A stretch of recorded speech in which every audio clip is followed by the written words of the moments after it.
Ito po ang ating napakagandang airbaggy Coco Break Jogger Stroller. Good for newborn. Up to 3 years old. Yan. Up to 25 to 30 kg po ang weight. Capacity po niya. 3 wheels. Yan. Good for walking and running. Close to light view condition. Fully reclined po siya. Full canopy. And then meron po siyang brake sa handle. Okay. Already washed and ready to use. Ito na po yung kanyang details. Isa-isayin po natin. So yan. Okay. Wala po siyang faded. Walang discoloration. Ayan, meron siyang peekaboo dito. So, fold niya, pwedeng pa ganyan. Pwede pong other half. And pwede rin naman pong full. Okay? Sa kanya naman pong higaan or upuan, ayan po yung kanyang details. Okay? So, kompleto po sa harness pad. Belt lock, ayan. Heavy duty. Okay? Wala po siyang putol. Ayan. So, kapag hiniga siya dito sa side, merong zipper. A-adjust nyo po yan. Both side. Ayan. Okay. So comfortable na comfortable si baby dito dahil malambot siya. Ayan. May foam siya. No need for extra cushion pad na. Okay. So next front handle. Ayun yung kanyang front handle. Zipper po siya. Ayan. Kung para sa akin gusto nyo pong i-wash. Okay. Pero no need to wash na to dahil sabi ko nga po kanina, already wash na po ito and ready to use. Okay. So next, kung tatanggalin po itong front handle dito sa side. Ayan. Okay. Next is yung kanyang footrest o yung tapakan po ng paa. Ito po yun. So sa mga 3 wheels, karamihan ganyan po talaga yung design po nila for footrest. Okay. And then yung gulong sa harapan, as you can see, yan. Close to light new condition. Ang ganda po, may mga spike-spike pa siya. Okay, hindi siya butas. Ayan. Easy to maneuver, nag-swivel. Ayan. Sa body frame naman po sa kanyang left side, napakaganda, black na black. As you can see, yung scotch here, natakpan na. Lagyan ko dyan ng Pilox. Para gagamitin nyo na lang. Ayan. Ayan. Good. Next, yung kanyang likod. Ayan. Ang ganda ng gulong niya. Stopper. So, itong stand niya, pwede nyo po yung igilid kapag on the go kayo. Stopper. So, kung sakali naman pag i-fold po ninyo, ayan. Ito ang use po niya for stand. Para at least matayo po siya. So next natin is yung kanyang basket. Up to 15 kg yung max niya. Pero much better hanggang 10 to 12 kg lang para at least hindi po masira yung ating basket. And then meron siyang extra pocket dito. Ayan. Check natin. And then next, sa Ang kabilang ganda ng mga side. screw niya, no? Hindi siya makalawang. Yan o. Pag overuse kasi, medyo makalawang. Pero ito po hindi. So next, yung kanyang body frame. Kaya we declare close to light new condition po dito.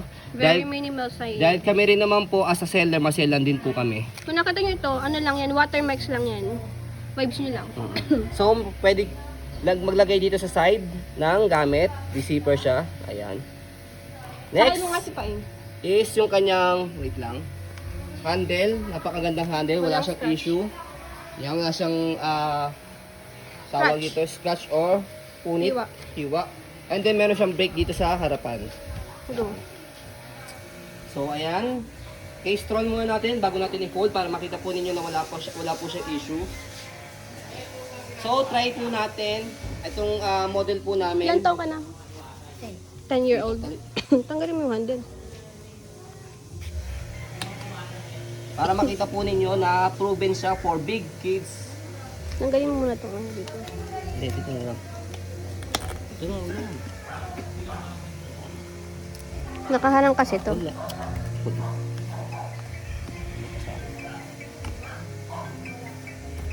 Ayan. Go. Go pa yun. Saan ka makita? Ayan. So, ito yung model namin. Ilang kilo kayo tayo? 25, 26. 26 kilogram. Hawak mo ito. Kahit wala na yan. Kasi 26. 10-year-old, di na kailangan ng belt. So, yan, 26 kilogram. Ilang taong ka, Peng? Ha? 10-year-old. Ilang taong ka na? 10-year-old. 10 years old. Ayan. Hindi pa siya mahirap i-maneuver, no? So, pwede pa siya. So, sabi ko nga po sa inyo, proven and tested po namin to for 25 to 30 kg. So, sa mga ganong weight po kasi, Yan. Ang bagay na mga stroller po is heavy duty. Hindi po pwedeng lightweight dahil mahirapan po kayong i-maneuver. Hindi po siya compatible. Okay? So, balik ko lang po muna po yung kanyang front handle bago na... Aray, sakit. Bago natin i-fold. Ayan. So, sa pag-fold po sa kanya, make it sure fold yung canopy, yung kanyang upuan. Nakaupo dapat. And then, sa harapan, sa handle niya, press nyo po ito left and right. And then, bago po lahat yan, yung stand niya po muna po dito. Baba nyo muna. Yan. And then, after that, press nyo po ito left and right and then pull down. And then next, sa side po niya, meron po siyang strap. Yan. So, yan po yung kanyang strap. Push nyo lang po siya hanggang sa pinakasagad para at least compact folding siya. Ayan. So, ganyan po siya. Natatayo mag-isa. Para at least space saver, and then kung sakaling kakain kayo sa restaurant or malls, pwede nyo po siya iset aside. Magkano orig? So next, kapag inopen po siya, tanggalin nyo lang po yung strap, and then buka. And Easy then lang, next, easy. yung stopper niya, angat nyo lang po para on the go na. Okay? So para may idea po kayo kung magkano po yung kanyang brand new price. 30K. Yes, ang brand new price niya is 30,000. And then ang alam po namin, ini-import pa po ito galing sa ibang bansa. Wala pong stock po dito sa Pilipinas. So, it will cost pa rin po ng costing ng kanyang shipping. So, yun po, as you can see, very details